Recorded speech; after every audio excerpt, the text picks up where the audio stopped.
Рабочая группа по приему и проверке подписных листов ЦИК в ходе приема подписных листов обнаружила у кандидата на должность президента Саматбека Ибраева 15 033 подписи, в связи с чем подписные листы возвращены уполномоченным представителям кандидата. Также у кандидата отсутствовала справка о внесении избирательного залога. У остальных 20 кандидатов с подписями все в порядке. На досрочных выборах, возможно, примут участие Клара Сурункулова, Аймен Касенов, Бабырджан Тульбаев, Адахан Мадумаров, Садыр Джапаров, Равшан Джейнбеков, Рашид Тагаев, Эльдар Абакиров, Джеңишбек Байгутиев, Арстанбек Абдылдаев, Курсан Асанов, Бактыбек Калмаматов, Мыктыбек Арстанбек, Абдил Сегизбаев, Улугбек Кочкоров, Кубан Чороев, Кубанычбек Токтосунов, Канат Исаев, Ханыбек Иманалиев и Имамеддин Ташев.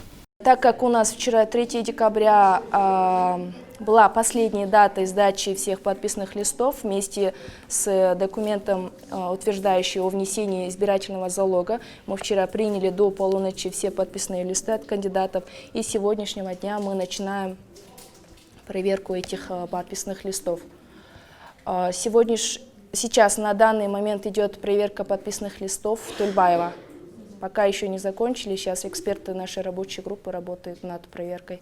20 кандидатов внесли избирательный залог на депозитный счет Центральной избирательной комиссии.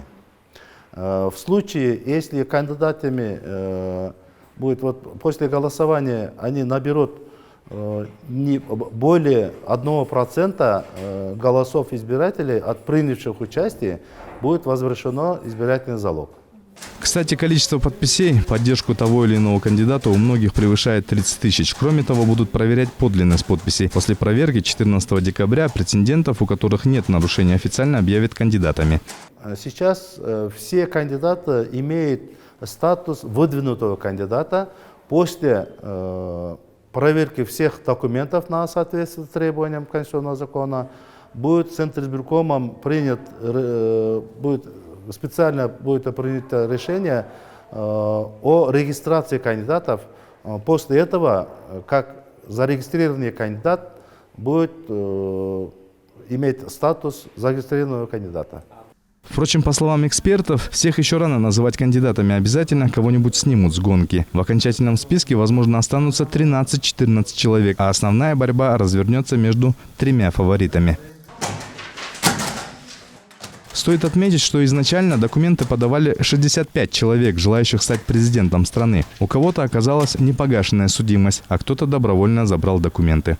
Бахыт Кульчуманов, Калыс Сакибаев, Нью ТВ.